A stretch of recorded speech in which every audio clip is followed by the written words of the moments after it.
A very good evening and a warm welcome to our second edition of UBC News Tonight on this 28th day of November 2025. I'm Lauryn Masika Kazimoto. We do welcome you into this space. And we start off with our top story this evening. President Yoweri Kaguta Museveni has campaigned in Kiruhura district, where he urged all well-wishing voters to make no mistake, but come January 15th, 2026, vote for the NRM party.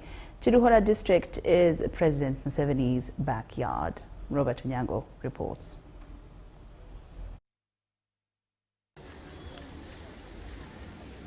It was yellow all over Kaguta Road Junction on Friday 28th November 2025 as NRM's presidential candidate Yoweri Kaguta Museveni campaigned in Kiruhura district. Another yellow beautification was in Visionaries town center, the home area of candidate Yoweri Kaguta Museveni.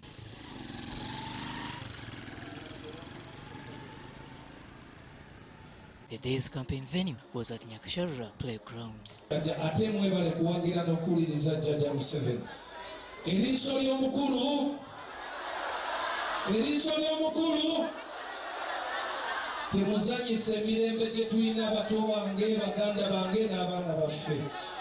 Obwogezi mungi manyi percentage y'amaanyi mu Uganda mweri so ebikoledwa webiri ate buli jumba gamutemberembe linga liso bweriziba oba tokyara. In the afternoon hours, party and government officials started arriving one by one at the venue, ready to receive the president. In his usual yellow attire, the old man with the hat received a heroic reception in Kiruhura district.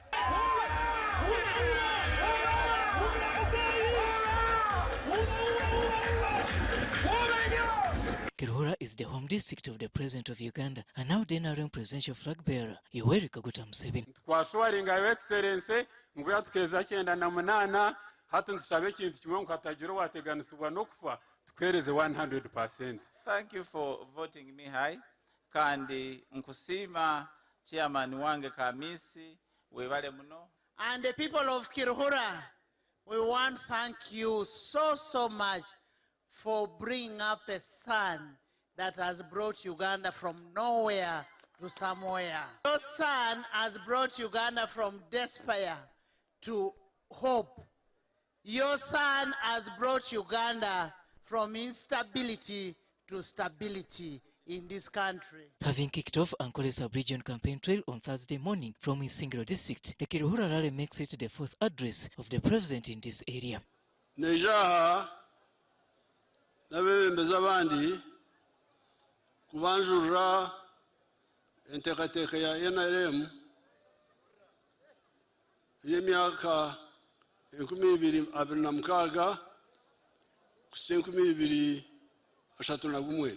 Museveni highlights that for the last 40 years, besides building a strong political party called NRM, his government has managed to build a strong country anchored on peace and stability.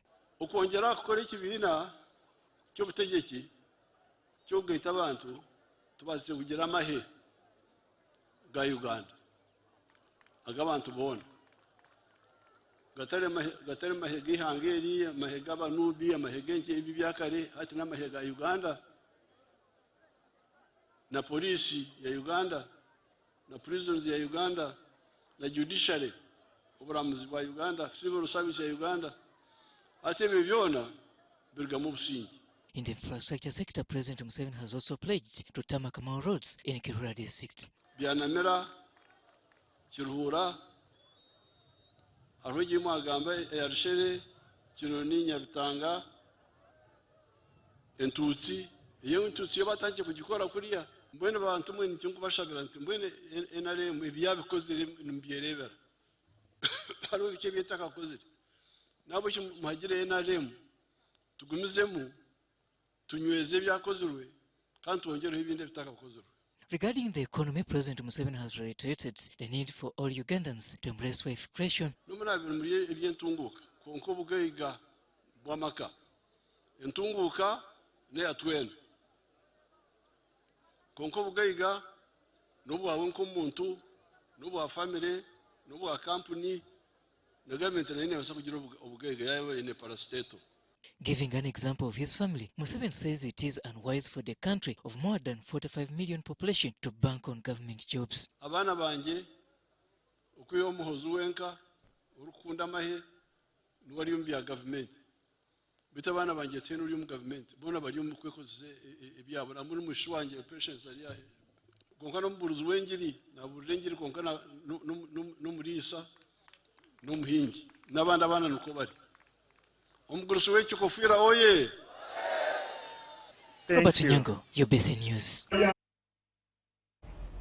Thank you, Robert Onyango, for that. Now, President Yoweri Museveni has appealed to students across the country to use the acquired knowledge and skills to start business enterprises to strengthen community development. Now, he made the remarks this Friday in a speech delivered for him by the Vice President, Jessica Lupo, during the 20th graduation ceremony of Okumi University, now in Kumi district in eastern Uganda. A total of 1,578 students, including 813 females and 765 males, graduated with degrees and diplomas in various academic disciplines. They included education and languages, social sciences and management studies, science and technology, among other disciplines. Museveni said government remains committed to improving the education sector, promoting research, expanding digital infrastructure, and supporting youth entrepreneurship.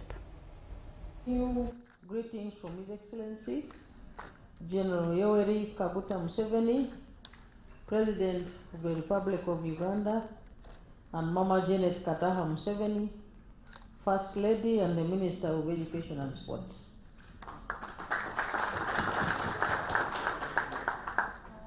I am honored to be here again this evening to celebrate with you the 13th Visionaries of Uganda Award Ceremony 2025, organized by National Planning Authority and the Visionaries of Uganda.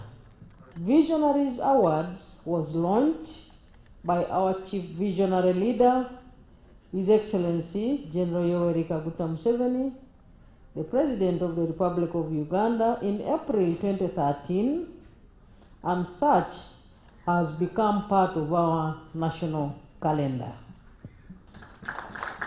This annual award ceremony is aimed at recognizing companies and individuals who have excelled in their respective sectors in contributing to Uganda's National Development Plan and Vision 2040.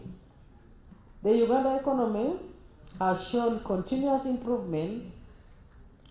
In the fiscal year 2024-25, for instance, we grew at 6.3%, keeping inflation low at 3.5%, and our tax to GDP ratio rose to 14%, and the national budget for 2025-26 stands at 72.3 trillion shillings, a testament to a disciplined fiscal management and a broader base of revenue that now funds industrialization, modernizing the health sector, the education sector, etc. The government of Uganda is yet to finalize multiple projects.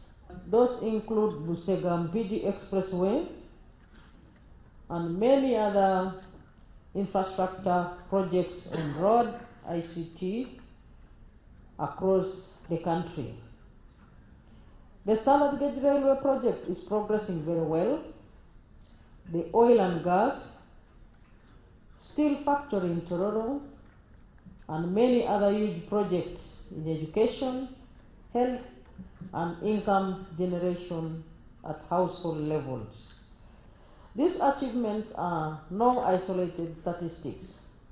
They are building blocks of the Uganda we envision in 2040, a shared nation and shared prosperity, where our natural resources are harnessed responsibly and where every citizen has the opportunity to participate in the economic sphere.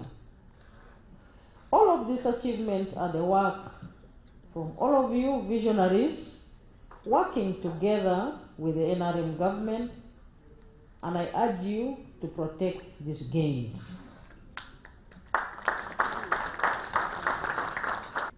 The award should inspire all of us gathered here to work hard and impact our communities and transform our country. It should give us an opportunity to reflect on our national vision and take stock of the process in the transformation of our country. I'm happy that the NRM government has created a peaceful environment for investment under our chief visionary, His Excellency Yoweri Kaguta Museveni, who is the Commander-in-Chief, and we will continue to provide the required service delivery for our people. To the awardees, your dedication has set a benchmark for all of us. May your example ignite the spark in every Ugandan to contribute to our shared destiny. And we regard you as strong stakeholders to the growth of our economy. Let me use this opportunity to launch this new book entitled The Visionaries of Uganda, Uganda's Journey to Achieve Uganda Vision 2014 Aspiration.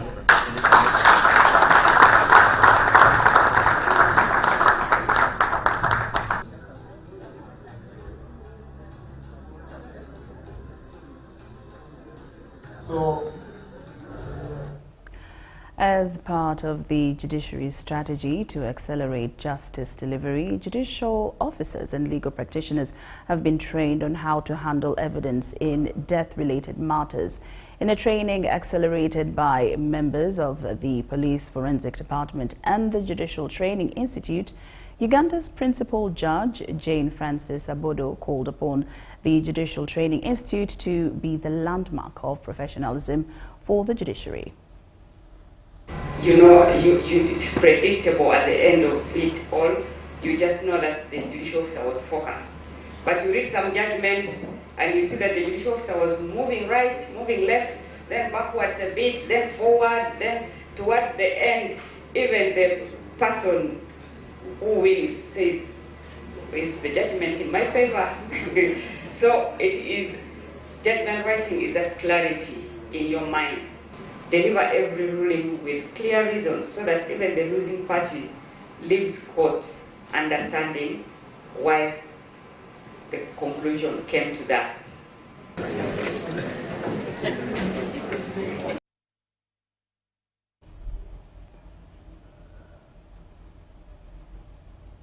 Uganda Parliamentary Sacco has registered growth in its asset base in the last financial year 2024-25. The Sacco currently assets stands at 86.3 billion from 75.8 billion in the financial year 2023-24, representing a 14% growth. This is attributed to a healthy environment to save and invest. The CEO of the Sacco, Murebe Methods Muhakuna, revealed this during the 21st AGM held at Parliament. We have more. The Sacco is also supporting staff who enroll for further education. Uganda Parliamentary Sacco has held its 21st annual general meeting. The Sacco has continued to register progress in various investments contributing to its growth, having added real estate among the investment portfolio. Those who fixed savings with us, this year we paid them 4.2 billion compared to 3.7 billion the previous year. The management reports increment in loans and advances due to the election year as more members demanded cash. This witnessed a 30% increase from 34 billion in financial year 2023-2024 to June 2025. The Sacco generated a growth of 34.4% growth in gross income. And from this income, the Sacco made appropriations of 2.8 billion, which appropriations include the patronage and incentive bonuses, dividends, and development funds. The total current assets followed the same path to register a 14% increase from 75.8 billion in June 2024 to 86.2 billion in June 2025. We also see financial investments. We have, those ones are mostly in unit trusts. Then we have fixed deposits in the various commercial banks. The Sacco is stuck with funds of about 33 deceased members, including former Kawempe North MP Muhammad Segirinya, due to contention of the right family beneficiaries. We continue to encourage members to update their biodata, clearly indicating their next of kin to facilitate processing of their benefits. Some members requested the management to consider health insurance for its members, citing poor health management of life after Parliament. Members, let me tell you, there is a problem for medical down there. And you have served, you are a former member of Parliament, but you are just dying from a small clinic down there. The Uganda Parliamentary Sacco, as of June 2025, notes total equity of up to 20 billion shillings. Daniel Mugoya, UBC News.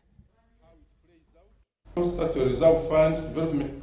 Stakeholders of the Lake Victoria Basin have continued to meet over the harmonization of the inland waterways transportation.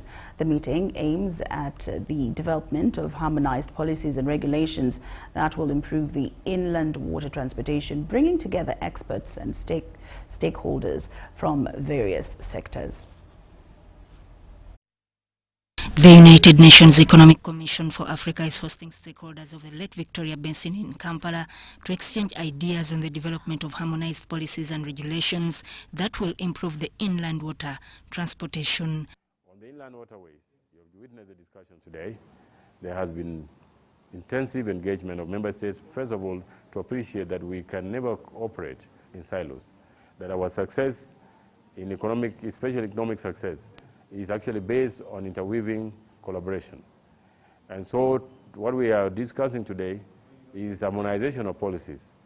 But even to activate countries to appreciate that transportation within inland water bodies is actually an economic endeavor that should be seen in the context of international trade. Andrew Mould, the Director for Sub-Regional Office for Eastern Africa, says the harmonization of the policies will lead to a seamless multimodal transport and trade facilitation in Eastern Africa. We're here for the validation workshop of the inland waterway transport harmonization plan, basically. And this has been work which has been ongoing now in conjunction with the northern and central corridors to try to come to a common understanding of the kind of policies which are put in place to incentivize greater inland waterway transport. As I mentioned in my opening remarks this morning, the region is blessed with the Great Lakes. They outlined a number of challenges facing the inland water transport, which included lack of comprehensive regulations to govern inland water transport. Most of these inland lakes are connected to many countries, to many states. And so you need to have that harmony so that the vessels don't find issues when they are coming from one country to the other and they have to deal with different problems. We have really to unify the processes so that when somebody leaves Congo, let's say, and goes to Tanzania, he knows exactly what is expected. The policy harmonization is important in the sense that, like I said, we're dealing with one transboundary water. Like maybe a number of countries, it's one transboundary water. As long as you have different policies, then you have conflicts in the way you are managing those waters, in terms of management, in terms of trade, in terms of maybe even safety and security. That's why it is important that you come together, you harmonize, you agree, so that whatever you've put in place is one for all the countries that are sharing that transboundary body. Harmonizing of policies will see a developed, seamless, sustainable and competitive inland water transport network across Tanzania, Uganda, Rwanda, the DRC, Burundi, Malawi and Zambia. A group of leading geological scientists from across the African continent have convened in Entebbe for a high-level communication training under the Pan-African Support to Geological Sciences and Technology Initiative. The program, hosted by the Geological Survey and Mines Department under Uganda's Ministry of Energy and Mineral Development, aims at bridging critical communication gaps in the field of geoscience. Experts say improving how geological information is shared is essential for informed decision-making, resource management and community safety across Africa. Experts, we have been unable to relay messages that have been endorsed by the heads of states and government. The Africa Mining Vision was endorsed by the heads and states government in 2009, it's about 16 years ago. And when I asked the team here of different members from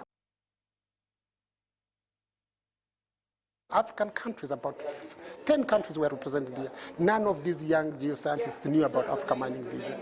Therefore, it's difficult for the government of any of Liberia or Ghana to implement the Africa Mining Vision if the geological scientists do not know about Africa Mining Vision. And yet, it's the Africa Mining Vision that informs each country what we should do. Are poor communicators, but my take home from the capacity building, I'm a more reinforced person vis-a-vis contact with other stakeholders. I've learned that as a geoscientist, I can pass over the message properly and not using only geoscience jargons. UBC News Tonight. A Mauritanian delegation has concluded a 7-day Mauritius travel, trade, familiarization mission to Uganda, an experience that showcased the power of Africa's diversity, world-class hospitality, and expanding investment outlook. In a media interaction in Entebbe before heading back home, the delegates described Uganda as unforgettable, praising its warmth, cultural richness, and vast opportunities for Mauritius-Uganda travel partnerships. This is our coffee from the Kasese region. Gorillas and the chimpanzees in their natural habitat. I didn't realize that it was possible, and it was really impressive for us to see them close as we have seen them. And definitely we are knowledgeable to sell the destination. We can't wait to go back to Mauritius and to share this experience. I can't tell you, this is the best country I ever visited. And we will promote Uganda. We will try our best to sell the destination because the real safari is here. You have made commitments, I've heard, that you're going to put Uganda on your destinations. And we want to see as many tourists from Mauritius as possible. That's the return on our investments that I'm talking about. I want to thank the teams, Claire and your team and our people from the mission for having taken care of all of you people. Thank you very much. And we have started this journey together. Let us continue working together. Don't disappear from us until we achieve our mission. They've had a very good trip, and we are happy that they have experienced the Pearl of Africa. Of course, it's not possible to cover Uganda in one trip, so we believe that they're going to come back to experience other things that we have, but also very, very importantly, because this is the trade, the travel trade of Mauritius, we believe now that they can still start to sell Uganda in that source market from a point of knowledge and of information. The construction of a 37 billion shillings road in Mpata Sub-County Mukono district has stalled following a dispute between local leaders and members of the Olugave clan who claim ancestral spirits are blocking the project. The clan insists the sacred tree at the center of the road cannot be removed without compensation. Work on the 18-kilometer Ntenjeru Bule Road has ground to a halt. People who have negative attitude about development, but we have continually spoken to them as the leaders of the community. The road, funded under the World Bank, supported the Greater Kampala Metropolitan Area Urban Program, is intended to link Mpata to Gava via Lake Victoria. But at the center of the construction site stands a tree regarded by the Olugave clan as a dwelling place of their ancestral spirits. In Luganda, they say Misambwa. Their Misambwas stay in those trees. the spirits. But for us who have been here longer, we have never seen any spirit crossing or sleeping in that tree. Local leaders say clan members have asked government for 650 million shillings to conduct rituals and appease the spirits before the tree is removed. Previously, they were asking for 650 million shillings. We appeal to them that if the spirits really are there or exist, let them go and speak to their spirits that now development has come. Even the Bazukurus, the grandchildren, want to see development not to be left behind. District officials maintain they cannot release the money, saying there is no legal framework for compensating spiritual entities. We do not have a government valuer to value air or wind or the spirit. We do not have that. So I want to advise them that let them be in control of their spirits and mandwas. Leaders in Impata say the road is economically critical. The area is a major producer of cocoa, coffee and tea. During the rain season, farmers struggle to transport produce, often facing high expenses as trucks get stuck or diverted. Our main market is in Gaba, across the lake. So there is no way we would transport the produce. And yet the produce, when it is season for produce, especially agricultural produce, you have no choice. We cannot keep them longer than they have ripened. So we struggled so much and we lost much money on the road. Almost all the profits we are going to transportation of this. Once completed, Intenjurubule Road is expected to ease transport and boost trade across Lake Victoria. Local authorities also hope government will eventually introduce a ferry service connecting Impata to Gaba, reducing reliance on the small wooden boats. We have written proposals. We have sent our recommendations to Ministry of Works and Transport to give us a ferry that can connect Mukono to Kampala through this side, and we are still pushing that. For now, the project's future depends on ongoing discussions, talks balancing cultural heritage, community beliefs, and the district's economic needs. Oko Joseph, UBC.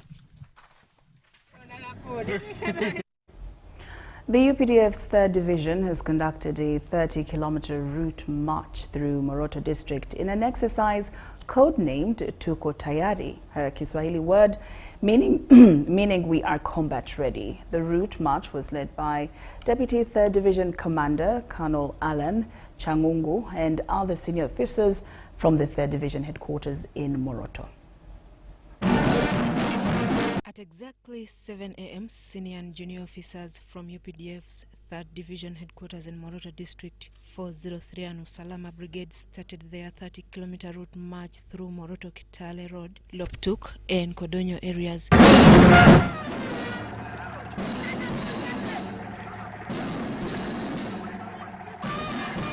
The route march is a regular effort to enhance combat readiness and physical exercises among its troops. The troops worked with solidarity, chanting military songs.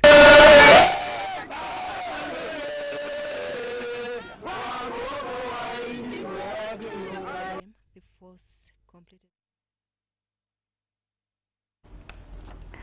The Minister for National Guidance, Godfrey Kabianga, has urged Ugandans to turn up in big numbers to receive the NRM presidential flag bearer, Yoweri Kaguta Museveni, who is scheduled to visit Kasese district on the 4th of December 2025. The minister says the people of Kasese have already benefited from the parish development model. A feasibility study for upgrading the railway line is underway, and a Chinese company has been identified to upgrade the airfield. We have more.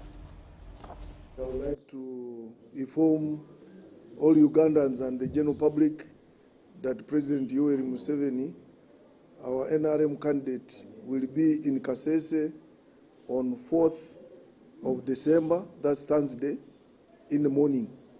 So I would like to appeal to everybody who is near Kasese to come and receive our beloved candidate. So far, for the message I got from PDM Secretariat, Kasese is one of the best performing districts as far as PDM is concerned. I would like to inform the public and the people of Kasese that this week we have again received 50 million shillings per parish and therefore all the parishes in Kasese are going to receive this money, have already received this money, and therefore another 50 beneficiaries are going to receive this money. So I appeal to the public to utilize this money very well so that it can pull most of them out of poverty. I'd like to thank the President. As he promised, the Chikoro-Ngombondo Road now works are on. DOT service is doing good work and very fast. He promised us a hospital last season. We now have a second hospital in Kasese, Rukoki General Hospital. Construction of more buildings is going on. We have so far another OPD, we have staff quarters completed. Now the government is constructing another maternity center and a surgical ward. So all these are developments which are coming to the district, and all these are fulfillment of promises. As far as peace and security is concerned, Kasese is generally peaceful. As far as the railway is concerned, there is a company already, Yapi Mackenzie, which is doing feasibility study on the Kasese-Kampala line. Obviously, works have already started on Kampala-Busia line, Kampala-Tororo-Maraba-Busia line. As far as the airfield is concerned, upgrading it, there's already a Chinese company which is working with the Ministry of Works and Civil Aviation Authority to see how they can upgrade that airport. He promised revamping of Kirembe mines, and investors already there, Sarai, and they are working on final touches of funding, mobilizing resources so that mining can begin immediately. We have really had a lot of strides in working on both the district and the national roads. These mountains, the terrain is so bad, but still, Rwenzori Mountain is one of the only mountains which are motorable. The rest of the mountains, you may even fail where to pass.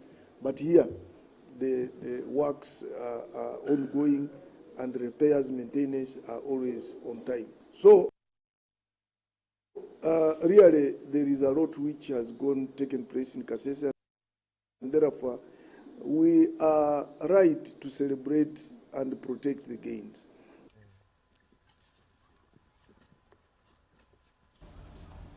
Moroto Regional Referral Hospital has emerged as the top-performing health facility in Uganda after scoring 94% in the Ministry of Health National Assessment, earning the prestigious Professor Hand Award and the Kaizen Award 2025. This year around, 2025, the national assessment put us as #1 in the whole country, scoring 94%, which is a great achievement for us at Moroto Regional Referral Hospital. We didn't only end at that, we also scooped very prestigious awards, namely the Professor Award, Professor Hand Award for Kaizen, and also the Best Kaizen Award in the country, which we feel are very, very important milestones for the hospital. So we are very grateful to Referral Hospital for this offer, and we look forward to supporting. Personally, I'm committed to serving our people in this capacity as a board member, and we are going to do everything to ensure that services are not interrupted. I'm very, very excited this morning as we celebrate the tremendous achievement in the implementation of 5S, CQI, total quality management, philosophy towards patient safety in this hospital. The board has appreciated what I have been doing in the hospital as a leader of nurses and midwives. I have been given a cow, which makes me so happy. I'm also very, very grateful to the chairperson and all the members of the board who have decided to give us an award or a gift of a cow. I'm so happy. And also I want to thank the administration of Moroto Regional Referral Hospital for giving me the chance to lead the team, to lead the nurse.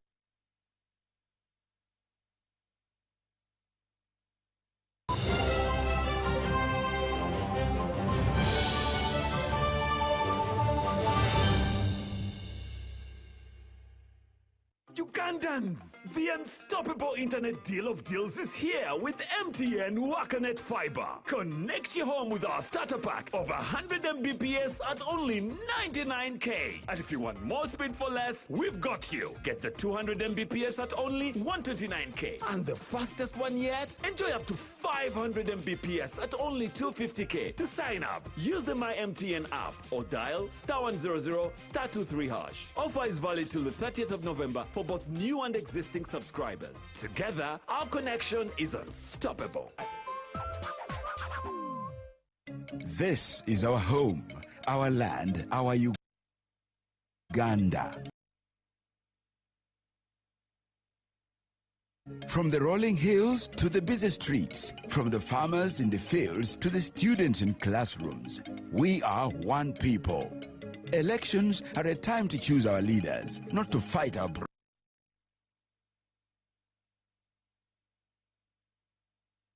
brothers and sisters. When violence enters the ballot box, the future of our country is wounded. But when peace leads the way, our nation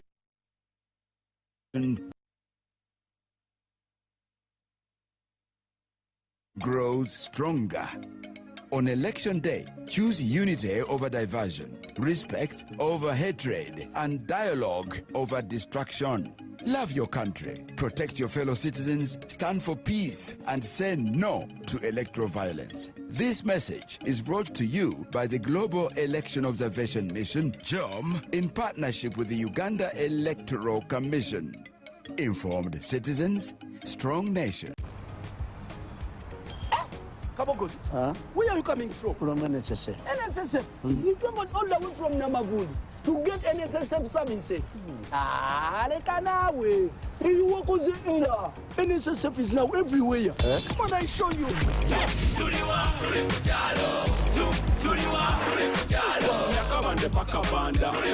can register for NSSF. I'll contribute to your Simate life. Now over deep down in the Marara. Make NSSF payments. No Hala Okubekarangala. NSSF sure is not far. But tomorrow Kuhika Gotido. Enjoy NSSF from where you are. Access NSSF services right where you live. With over 20,000 quick teller agents across Uganda, now you can conveniently register yourself, make NSSF payments and contributions to your Smart Life account, Jubira. NSSF, a better life. With Momo, you have the power to pay your bills fast and conveniently using your phone. Dial *165*4# or scan to download Momo app and pay for water, electricity, TV, school fees, and much more. It's simple and saves you a lot of time. Just pull out your phone and pay. That's Momo. That's the power to be more.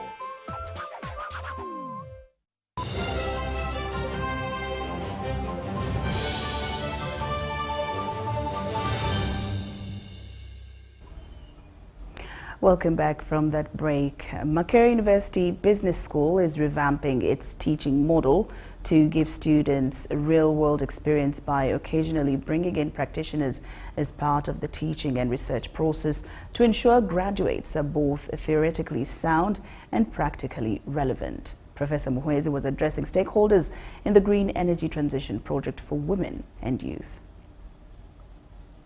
To say that this year around 2025, the national assessment.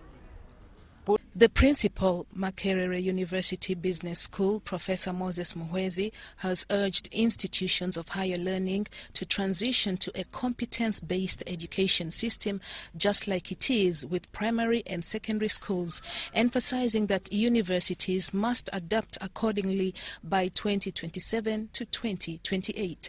Our lecturers must now move away from just being occupants of the classroom to practicing as well. Additionally, they plan to involve practitioners as part of the teaching and research process, integrate local examples and guest lecturers from real-world industries to enhance learning. So as MOBs, we have already started. We have guest lecturers for every final program, final year. We expect an academic staff to be teamed up with a practitioner, so that when this one teaches theory, the other practitioner can come and tell them, look here, for us we do it this way. Sometimes the way it is done outside there is different from the way it is written in books. Meanwhile, Makerere University Business School intends to empower over 600 women and young people with green energy skills, an initiative that aims to curb charcoal and firewood dependence across central Uganda. And this is through giving them technical, entrepreneurial, and business skills that allows them to participate and be able to create green jobs for others and be able to produce climate, innovative solutions, including clean energy cooking solutions that allow us to adapt to the climate needs. The Government of Canada funded projects pillars include climate resilience, education, AI, governance, and global health. We are going to first carry out a needs survey where we are going to go to these women in the villages, in the communities, to find out their views, to find out their skills gaps, to find out their needs, such that we are able to combine all that and be able to give them a training that is appropriate for them according to the environment in which they are in. According to Uganda Bureau of Statistics, only 19% of Ugandans use clean cooking energy, leaving the majority dependent on charcoal and firewood that accelerate deforestation and health risks. But with interventions such as these, there's hope for a remedy. The Uganda National Students Association has distanced itself from emerging youth pressure groups, including one calling itself Sauti ya Vijana, saying none of them holds any legal or constitutional mandate over the students' body. UNASA President Wilson Mugazu told a press conference in Kampala that social media claims alleging the association is owned or influenced by external groups or individuals are false and misleading.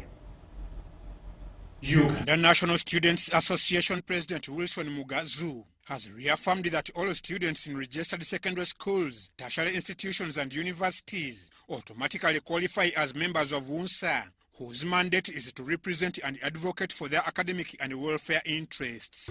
UNSA is a students' initiative that provides a platform for transformation in leadership, and it represents students' views. Our relevance in this office, in the leadership positions we hold, is specifically to represent students' views and to speak on their behalf, advocate for fair policies which are education-based. This was at an event where UNSA confirmed the preparations for its 36th annual general meeting, set for December 15th to 19th at Seta University in Mukono district. The annual general meeting is expected to draw more than 1,500 student leaders, including district delegates, guild representatives, coordinators, secretariat staff and alumni. To remind every student, everybody watching us online, that UNSA is non-partisan. It is a students' movement that is not political. So we disassociate ourselves from any rumors, from these social media tweets and what have you, that UNSA is in politics or partisan politics. President Yoweri Kaguta Museveni, the patron of UNSA, is expected to preside over the event as guest of honor alongside the First Lady and Minister of Education and Sports. UNSA Speaker Emmanuel Edunu said elections for the next National Executive Committee will be held at the close of the council meeting. He reiterated that UNSA remains non-partisan and anchored on three pillars: student excellence, discipline and welfare. So this is a call to all those who associate with us, different stakeholders, to come and take part in this prestigious annual event that brings together all the student leaders in this country. At the end of the council meeting, there shall be elections for the National Executive Committee. This is what it is. That's why you are standing. MTN Uganda, together with the Worldwide Fund for Nature, has announced the 3 national winners of the inaugural Pachi Panda Innovation Challenge after an intensive training and pitch event held in Kampala. The challenge introduced in Uganda this year supports youth-led innovations addressing climate change, food security, water efficiency and renewable energy. The team at MTN and asking them how many applications did we actually receive, and the number was given was about 350, which is quite impressive, coming through from the young people, being able to identify with a challenge and come up with innovative ideas that were presented. FarmGate Digital, an online platform connecting farmers to traders by Ruth Chobutunji, won the top 15 million shillings. I was presenting FarmGate Digital. It's a platform that is going to connect farmers and sellers, that is vendors, to markets faster, slashing the searching time by 50%. We are also bringing cold rooms that are solar powered to extend the shelf life of fruits and vegetables. Kampala Buzzline, promoting bee protection and environmental sustainability, took 10 million Uganda shillings, while Bottle for Cash, a plastic waste recycling project by Martin Chigozi, secured 5 million Uganda shillings. MTN Uganda Chief Executive Officer Sylvia Mulinge said the competition showcased the ingenuity of Uganda's young innovators working toward a sustainable future. You have obviously, as you have sat here, picked up additional builds, additional points that can help you to be able to scale your solution and even refine it further. And let us show what is the power of Ugandan innovation. What you're creating today has the potential to transform communities, protect our environment, and inspire generations to come.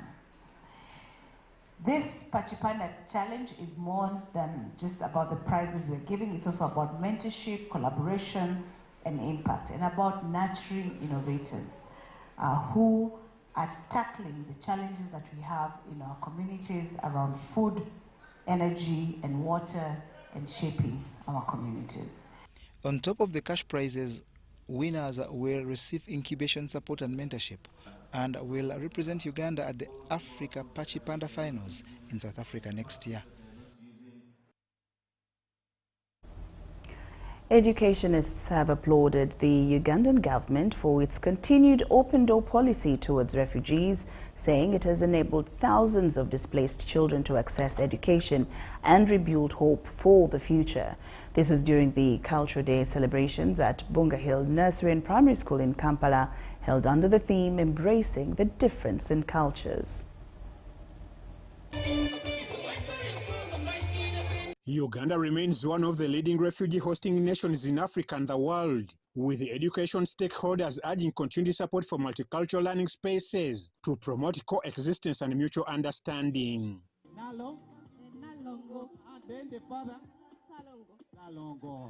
Bunga Hill Nursery and Primary School is one of the institutions in Uganda with the highest enrollment of refugee learners, accounting for more than 80%, while Ugandan pupils make up the remaining 20%. And it is because of the love of the community around, that's why we are existing. We are here for you, and you are there for us.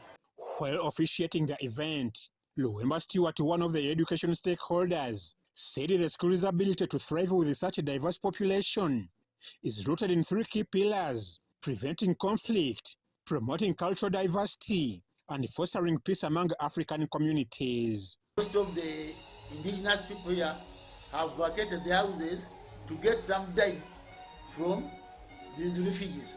And the refugees have found peace with our school because we allow them to practice their cultures. Once you are here, you are one.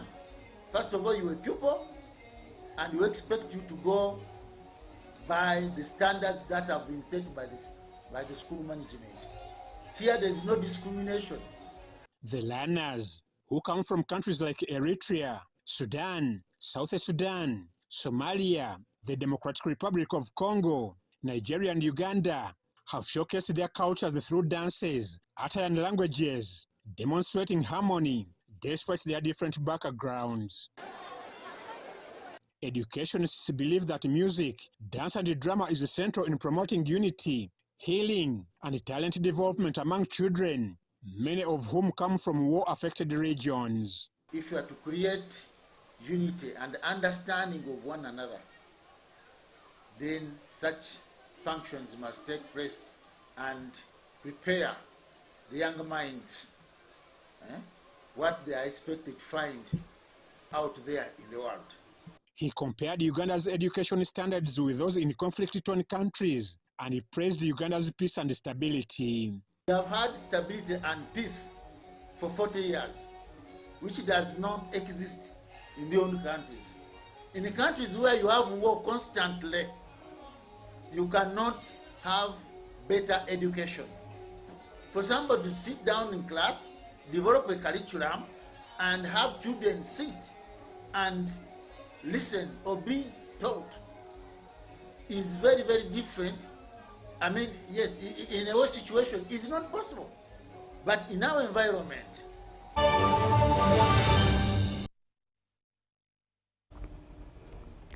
into sports, a training on safe sport workshop has opened in Entebbe, bringing together teachers, coaches, mentors and safeguarding focal persons for a 3-day training of trainers workshop at Innofine Hotel, Entebbe.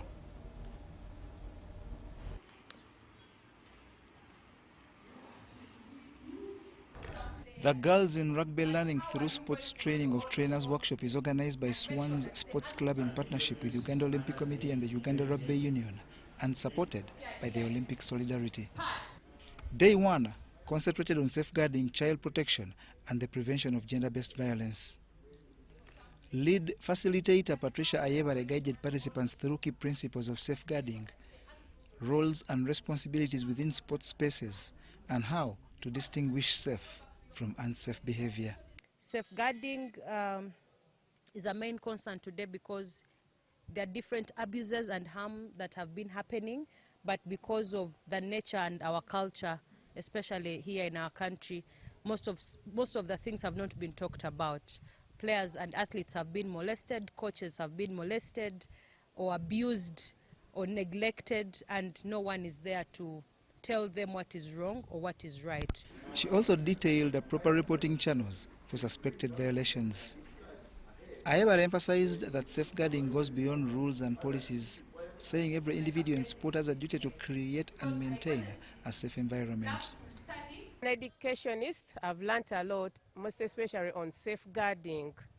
Usually we talk about safeguarding in the education sector as protecting a child from harm. By this time, we are protecting the child, we are protecting the trainer, we are protecting the coach, we are protecting the parent. Secondly, I've learned that children have to be aware of their rights.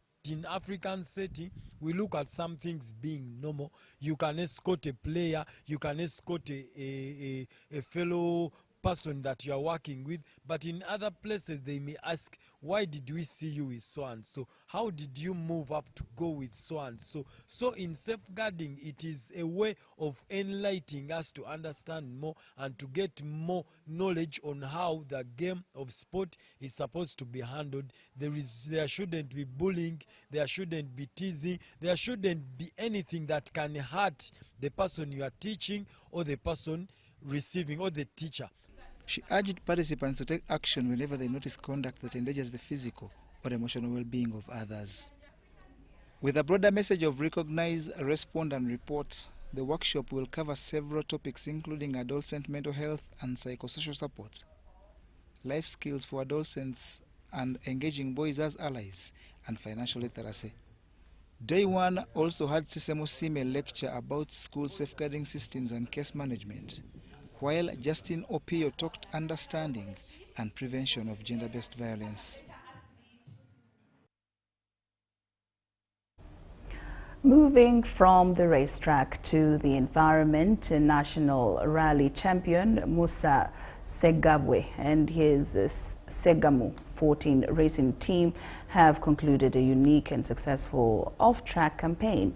Throughout the 2025 Motorsport season, the team traded their helmets for spades, launching a season-long tree planting initiative in every city that hosted a rally event.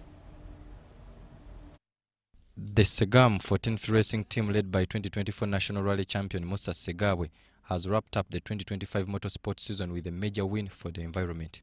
Their unique We Break and Fix It campaign saw them plant more than 500 trees in Masaka, Mbarara, Jinja, Fort Poto, Gulu and Hoima, the 6 cities where the Federation of Motorsport Uganda events were held. Yes, guno gwe gubadde omwaka gwange ogusoose okuvuganya mu ngule y'ababinywera nga mumanyi omwaka oguwedde nali mu batandika ne bansukulumya kati nembeera mu bonna era netulwaniridde kumalira mu kyokubiri sizoni yonna. Ekyo tukikoze n'obuvumu wakati mu kuwagirwa ko driver wange ono Mathias Kiyega, kanika baffe, mukyala wange waka, famire yange n'abawagizi baffe bonna.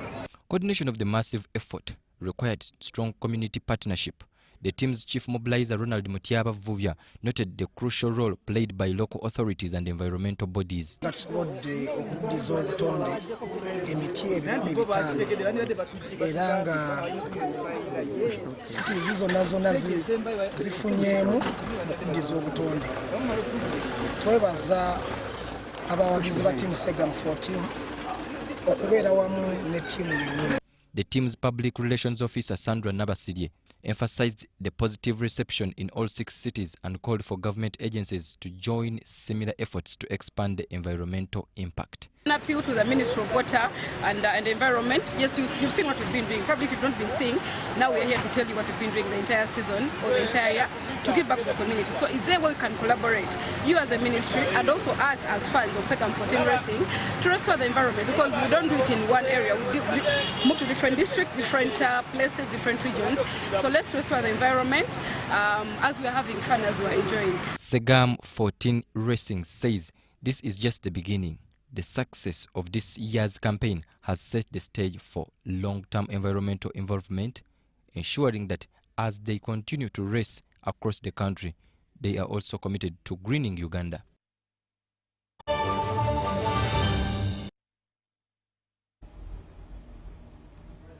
And with that, UBC News Tonight has come to an end. Thank you so much for your company this evening. Now, on behalf of the team working tirelessly behind the scene, including myself, we wish you a good night.